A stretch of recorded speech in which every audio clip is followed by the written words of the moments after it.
Welcome back, and a bit of coolness. As you can tell, if you follow, soft spot for Kawasaki's, like a lot.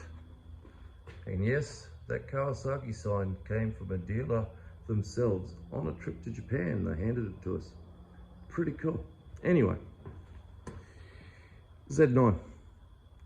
Actually going to have a bandit motor conversion, upside down front end, and a swing arm with a 5.5, probably 5.5 inch tire, I think, is going in it.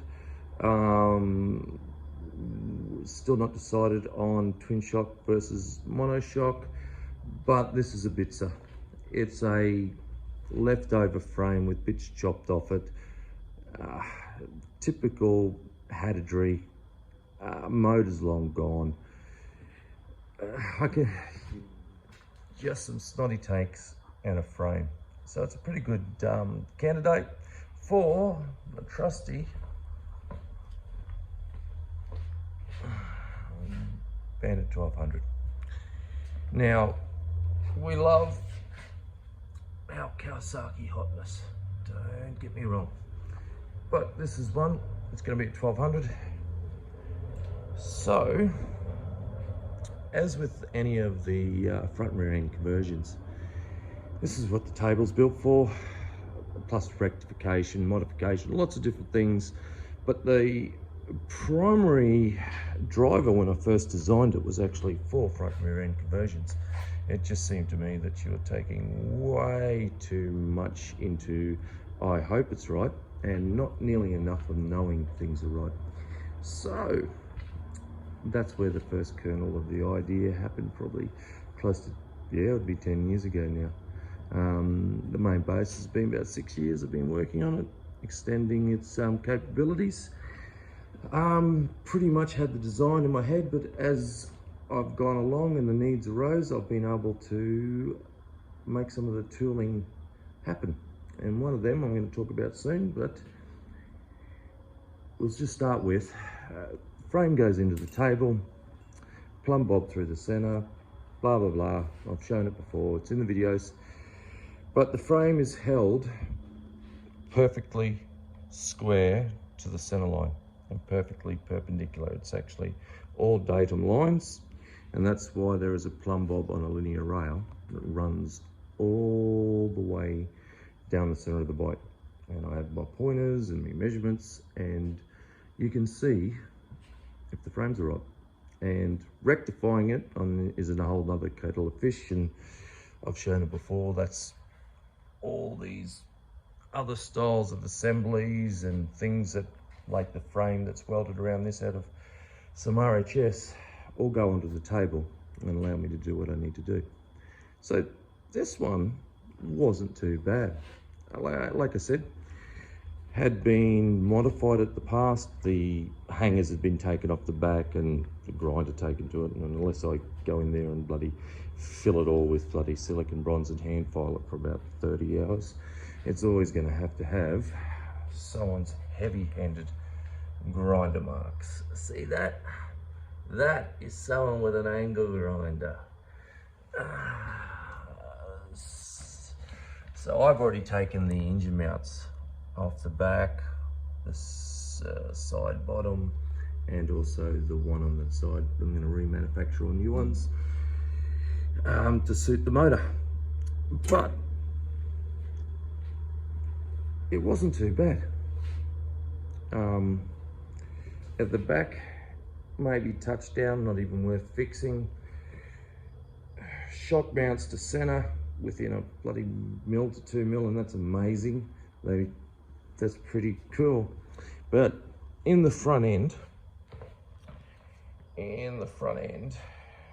the bottom was over to the right, and the top was a little over to the left. It had a twist, it had a front end hit onto something from this end, and when you look down the center, and you can see my bar down the center,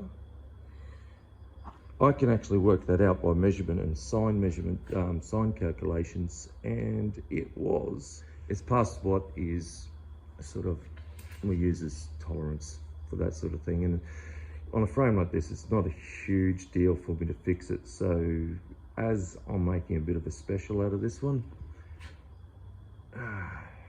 as you can see, it's spot on. You can go down to the line. We have under a millimetre. And when you go to the top, there's a line up there. It's hard to see. It's about the same. I might put some pictures in if I think of it. Actually show where it was, where it went to. Some of the processes I've showed in other videos, the other assemblies that bolt on to the jig. Well, technically it's a fabrication job, but anyway. They all bolt on and they have specific jobs to do. So pretty quickly and snappily, I moved it slightly that way, and now she's bang on center lovely. Now, earlier on, I said I had an overall design and concept with how I wanted some of this stuff. Some of the processes I really wanted to achieve when this was being used fully. And one of them is a problem that arises in these old bikes. If you come down here, you can actually see, if I get my fingers out of the way, that there, that one over there are the swing arm pivots. Now, this is original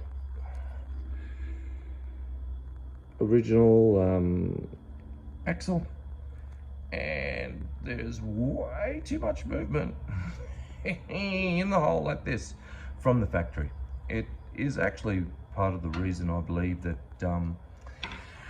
these frames got called a hinge in them. Now, a lot of people think that's because of the frame flex, and don't get me wrong, this is going to have some bracing in. We're going to put a Bandit motor in, it might get tuned. So that could be 150 horsepower. And you make 150 horsepower out of a Z, and when you do, Jason's one, actually the motor cradle, that cradle down there would move like that when it was on the dyno runs, but that's another story. So the actual pivot hole and axle allow the swing arm to twist and move in the actual boss, and it doesn't particularly matter how tight you make them, it's just the way these things work. So one of the things that I've been dying to do was actually fix that. So all these RHS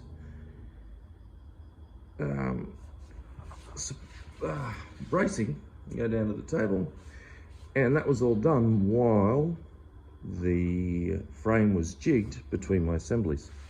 So over there is a shaft that I use, over there are tapers that go into the end of the assemblies. The assemblies all screw forwards and backwards, and it's all very much done to keep this exactly where it needs to be. So by the time you weld it out, it's staying there. So I'm gonna have to say I didn't have all of this idea myself, because this part here, which is an angular cutter, I believe I've butchered that pronunciation, and I'll probably butcher the pronunciation of Rob Meggett in the UK, who actually put me onto using a rotor brooch for this job. Now, he did it slightly differently with just a bar through there, and something similar to, if you see in one of my older videos, where I use a boring bar on a drill with a bit of tool steel to narrow swing arms. So the dude I'm talking about, and there's a reason I kind of listen to what he says, he's one of the only bikes that are on my wall. That's his supercharged Z that he built, and he's actually built quite a few. Very knowledgeable man. Hit him up for all of your early carb choke plungers, ethanol safe, has a service in UK, really good bloke. Anyway, he put me onto the cutter. The cutter is absolutely a fantastic idea. Now, my assemblies have a hole all the way through them. It's part of the way I set them up, with a big high tensile bar all the way through, and they're actually for 25 mil. So this here, this bit of bar, is a piece of precision ground 4140 high tensile 25 mil bar, and all I've done is drill a hole in the end precisely at the right size and put that annular cutter, which is used in mag base drills to drill through thick plate, and put it inside there, and I come out there, and it's all on bearings, and it's a precision fit, so it's like a drill press. So it's sort of like line boring. Works really good, and off that end is just a hex drive for the drill to drive on, and I've taken those holes, both of those out to 20 mil, one from either side. It worked exceedingly well, and I'm very happy.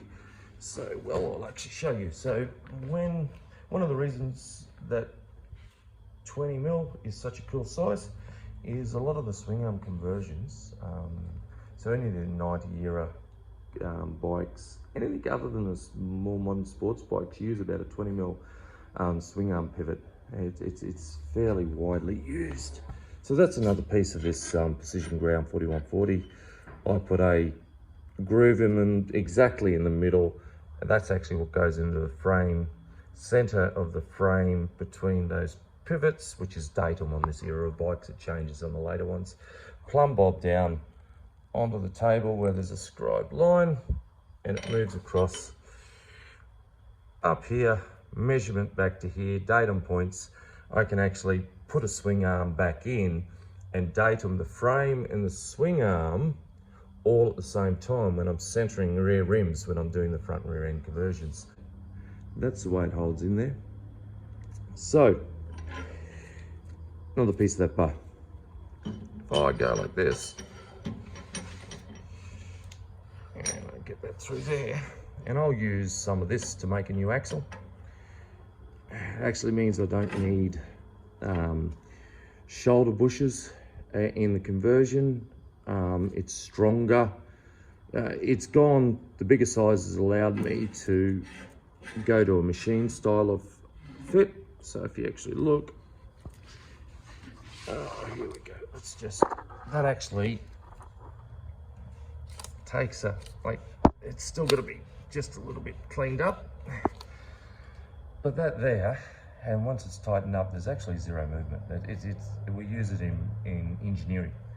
So that is approximately a 2, maybe 4th hour clearance. Enough that it actually, you don't want it too tight because you can't get the bloody, can't get it in. So it still needs to go together. But that there will mean when I do the actual swing arm, it's going to actually be perfectly attached to the frame. That comes back out there. So that there, and I'll probably put in a little clip of it.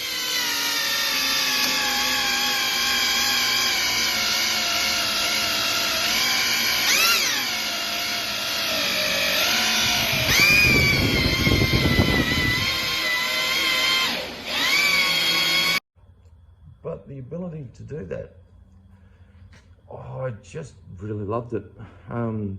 Like I said, sort of thing I came up with when I first designed it, and I just used the best of everyone else's ideas and added to it along the way. So this here now, by the time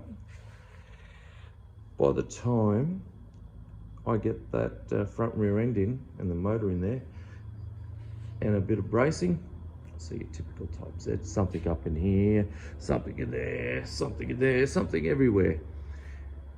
It should be a really good performing bike. People expect them to be modern sports bikes, but they're not. But with a tuned bandit motor, they can make 150 horsepower. That could, you know what? I like the engineering right on stuff I'm riding. So that there is only a pretty low tune. That's my drag bike. You know what? When I'm going pretty quick down the end of the track, I like to know everything's there and in the right spot. So that's the one that's going on at the moment. I might do some more later on when I get a bit more done, but at the moment I'm really happy with the progress. Come together well. See where it goes. Catch it.